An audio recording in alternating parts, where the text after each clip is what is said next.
Welcome to Gimp Tutorials. Today, I'll be showing you how to use the perspective tool in Gimp. First, you can open up Gimp. I'm going to open up the file manager and drag my main file into Gimp.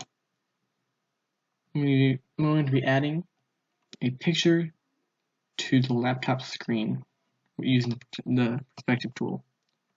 You go back over to your file manager, drag the picture you're going to change, and add that on top. Make sure that layer on top. Since this is a fairly big picture, I'm going to have to size it first. So you go to the scale tool and scale it down to size. Try to get it roughly the same size as the screen you're adding it to.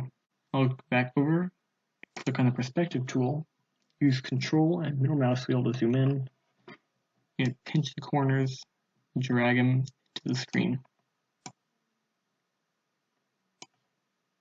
I'm going to use the middle mouse wheel, I'm going to push it down to move the screen around.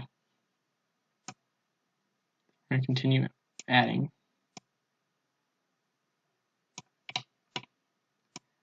You're trying to get it lined up as best as possible. And when you're done, click Transform. I'm using the Control and middle mouse wheel to zoom out. And that is how to use this perspective tool in Gimp. Please like and subscribe. Thanks for watching.